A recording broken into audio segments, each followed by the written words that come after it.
इसके बाद अब आगे जो हम जानेंगे वो है वाक्य के भेद। ठीक है, जो कि मैंने आपको शुरू में बताया था कि आज जो हम पढ़ेंगे वो पढ़ेंगे अर्थ के आधार पर वाक्य भेद। तो वाक्य भेद में दो तरह के आते हैं वैसे, रचना के आधार पर और अर्थ के आधार पर। ठीक है, तो आज हम इसमें पहले जो है वो किसके आधार पर पढ़ेंगे, अर्थ के आधार पर वाक्य भेद। किसी वाक्य रचना का एकमात्र उद्देश्य इसमें निहित भाव अथवा अर्थ की अभिव्यक्ति करना होता है। कोई भी वाक्य है उसका निर्माण करने का एकमात्र के उद्देश्य क्या होता है कि उस वाक्य में जो भाव है या उसका जो अर्थ निकलता है वो सबके सामने अभिव्यक्त करना, स्पष्ट करना। वाक्यों के द्वारा व्यक्त किए जाने वाले भाव अथवा अर्थ 8 प्रकार के होते हैं। तो वाक्यों के द्वारा जो भाव या अर्थ प्रकट किया जाता है वो कितने प्रकार का होता है, 8 प्रकार का। इस प्रकार हम कह सकते हैं कि वाक्य के अर्थ के आधार पर कितने भेद होते हैं, 8 भेद होते हैं। और इनके नाम से ही जो है वो इनका अर्थ भी स्पष्ट हो जाएगा। विधानवाचक वाक्य, ठीक है, इनको हम कथनात्मक वाक्य भी कहते हैं, जिसमें साधारण बात कही जाती है वो आते हैं विधानवाची वाक्य में। दूसरा निषेधवाची, नाम से ही पता चल रहा है, निषेध यानी मना करना, किसी काम को करने के लिए ना कहना। प्रश्नवाचक वाक्य में प्रश्न पूछना, आज्ञावाचक वाक्य में आज्ञा देना, इच्छावाचक वाक्य में इच्छा प्रकट करना, विस्मय में आश्चर्य, हैरानी, प्रेम, घृणा आदि भावों का होना। संदेहवाचक वाक्य, जिसमें संदेह हो, शायद ये काम हो ना भी हो। और आखिर में हमारा आता है संकेतवाची वाक्य, इसमें संकेत दिया जाता है कि एक काम जो है वो दूसरे पर निर्भर होगा, इसीलिए इन्हें शर्तवाची वाक्य भी कहते हैं। अब इनके बारे में हम एक एक करके उदाहरण द्वारा अध्ययन करेंगे। तो सबसे पहले हमारा आता है विधानवाची वाक्य। ये वाक्य सामान्य कथन होते हैं, मतलब सामान्य बात जो है वो इसमें कही जाती है।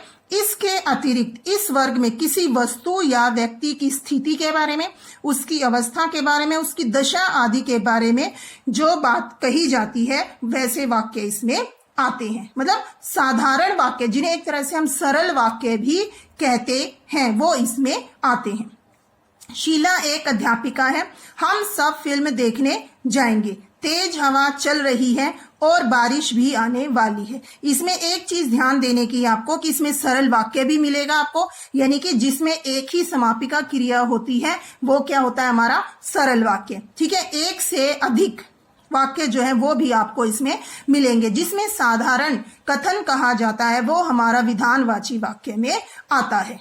ठीक है, इसके बाद दूसरा आता है हमारा निषेधवाचक वाक्य। जिन वाक्यों के कथन में किसी कार्य अथवा बात के करने या होने का निषेध किया जाता है, मतलब मना किया जाता है किसी काम को करने के लिए, वो हमारे किस में आते हैं, निषेधात्मक या नकारात्मक वाक्य। जैसे वह कार चलाना नहीं जानता, मतलब मना किया गया है कि उसे कार चलाना नहीं आता। वह कहाँ का नेता है, अर्थात नेता नहीं है। मतलब जैसे हम कई बार प्रश्न के रूप में भी ये चीज पूछ लेते हैं, वह कहाँ का नेता है, मतलब मैं नहीं मानता कि वो नेता है। तो इस तरह के वाक्य भी जो है वो हमारे किस में आते हैं, निषेधवाची वाक्य में।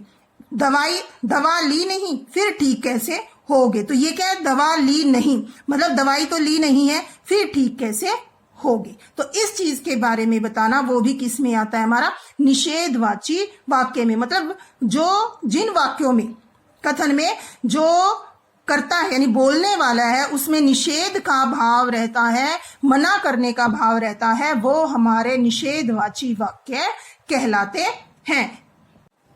इसके बाद जो अगला हमारा आता है वो आता है प्रश्नवाची वाक्य। जिन वाक्यों में कोई प्रश्न पूछा जाता है, मतलब प्रश्न पूछने का भाव जिसमें रहता है वो हमारा किस में आता है, प्रश्नवाची वाक्य में। लिखित भाषा में प्रश्नवाचक वाक्यों की समाप्ति पर प्रश्नवाचक चिन्ह लगाया जाता है। मतलब कि प्रश्न जो है वक्ता के द्वारा पूछा जाता है वो हमारा किस में आएगा, प्रश्नवाचक वाक्य में। क्या आप खाना खा चुके हैं, मतलब प्रश्न के रूप में के बात करना। वह कौन था और आप उससे क्या बात कर रहे थे, मतलब प्रश्न का भाव जो है वो इसमें आएगा। एक चीज जो ध्यान देने की है वो इन सब में आएगी कि कुछ वाक्य ऐसे होंगे जिसमें एक ही क्रिया होगी जो वाक्य को समाप्त करेगी, और कई ऐसे होंगे जिनमें जो है क्रिया एक से ज्यादा होंगी। तो इन चीजों का जो है वो ध्यान रखने की जरूरत है। इसके बाद अगला जो हमारा आता है वो है आज्ञावाचक वाक्य। इन वाक्यों में वक्ता आज्ञा, निर्देश, प्रार्थना, चेतावनी आदि भावों को व्यक्त करता है। मतलब कि वक्ता के द्वारा आज्ञा दी जाती है या कोई निर्देश दिया जाता है, प्रार्थना भी की जाती है और उसे चेतावनी भी दी जाती है। आदि जो भाव होते हैं वो हमारे किस में आते हैं? आज्ञावाचक वाक्यों में। जैसे तुम यहां से जाओ, इससे सीधा पता चल रहा है कि वो आज्ञा दे रहे हैं। जल्दी आ जाइएगा और किताब लेते आइएगा, इसमें प्रार्थना का या विनती का भाव है। तो ये भी हमारा किस में आएगा? आज्ञावाची वाक्यों में। इसके बाद इच्छावाचक वाक्य, जिन वाक्यों में वक्ता की इच्छा, कामना, आशीष का भाव व्यक्त किया जाता है। जैसे मतलब वक्ता है, कोई भी है वक्ता, उसकी कोई इच्छा है, उसकी कामना है, कोई आशीष आशीर्वाद है किसी के लिए, तो वो सब हमारा किस में आता है? इच्छावाचक वाक्यों में। जैसे आपकी यात्रा शुभ हो, मतलब हमारी इच्छा है, हमारी कामना है ये कि आपकी यात्रा शुभ हो। ईश्वर से प्रार्थना है कि आप जल्दी स्वस्थ हो जाएं, ये भी किस में आएगा? हमारे इच्छा में आएगा। एक तरह से आशीर्वाद के रूप में आएगा कि हम भगवान से प्रार्थना करते हैं कि आप जल्दी स्वस्थ हो जाएं। इसके बाद जो आता है वो आता है विस्मयवाचक वाक्य। इन वाक्यों में वक्ता अक्सर आश्चर्य, घृणा, प्रेम, शोक, भय आदि के भाव व्यक्त करता है। मतलब कि वक्ता के द्वारा कभी आश्चर्य का, कभी घृणा का, कभी प्रेम का, कभी शोक का, ठीक है, ऐसे भाव जो व्यक्त होंगे वो हमारे किस में आएंगे? विस्मयवाची वाक्य में। अरे तुम आ गए, मतलब आश्चर्य का भाव, हाय ये सब कैसे हो गया, मेरी तो समझ में ही नहीं आ रहा। मतलब एक तरह से दुख का, शोक का भाव कि ये सब कैसे हो गया। तो ये सब हमारे मतलब अर्थ, इनके अर्थ से हमें पता चल रहा है कि ये किस प्रकार के वाक्य हैं।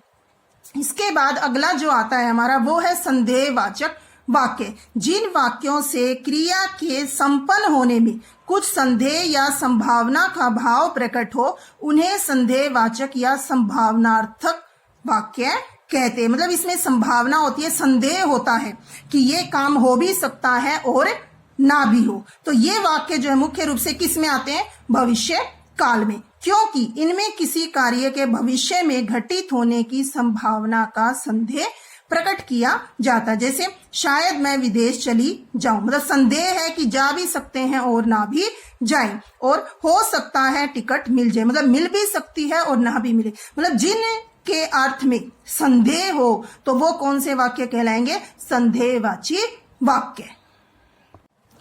अंत में जो हमारा आता है वो आता है संकेतवाची वाक्य। इसमें क्या है? जिन वाक्यों में किसी कार्य का सिद्ध होना दूसरे काम पर निर्भर हो, मतलब एक काम होगा लेकिन वो दूसरे काम पर निर्भर होगा, इसीलिए इन्हें संकेतवाची या शर्तवाची वाक्य भी कहते हैं।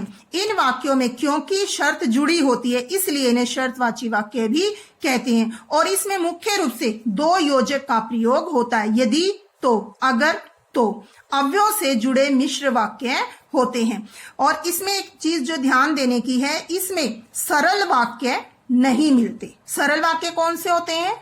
जिनमें एक ही समापिका क्रिया होती है जो वाक्य को समाप्त करती है। ठीक है, अभी तक हमने जितने भी 7 भेद पढ़े हैं अर्थ के आधार पर, सब में हमें सरल वाक्य भी मिले हैं, लेकिन एक संकेतवाची वाक्य ऐसा है जिसमें सरल वाक्य नहीं मिलते। क्यों? क्योंकि इसमें दो योजक का प्रयोग होता है। यदि परिश्रम करते तो पास हो जाते, मतलब पास होने के लिए शर्त क्या है? परिश्रम करना। ठीक है, अगर नौकरी मिल जाती तो बहन की शादी कर देता। बहन की शादी कर देता किससे? नौकरी मिलने पर। मतलब क्या है कि इस वाक्य का पूरा होना किस पर निर्भर है? इस पर। इसी तरह से अगर फर्स्ट वाला हम देखें तो पास होना किस पर निर्भर है? परिश्रम करने पर। तो इसमें जो है हमें क्या चीज ध्यान रखनी है कि एक कार्य का पूरा होना दूसरे पर निर्भर करेगा। उदाहरण के लिए अगर हम और कोई ले, यदि बारिश हुई तो फसल अच्छी होगी। फसल अच्छी होने के लिए शर्त क्या है? बारिश का होना। तो ये हमारे किस में आते हैं? संकेतवाची वाक्य में। ठीक है, यहां पर हमारा अर्थ के आधार पर जो वाक्य भेद है वो पूरा होता है। उम्मीद है कि आप सबको ये समझ में आया होगा। फिर भी अगर आपको कुछ पूछना है तो आप मेरे से कमेंट करके इसमें पूछ सकते हैं। धन्यवाद।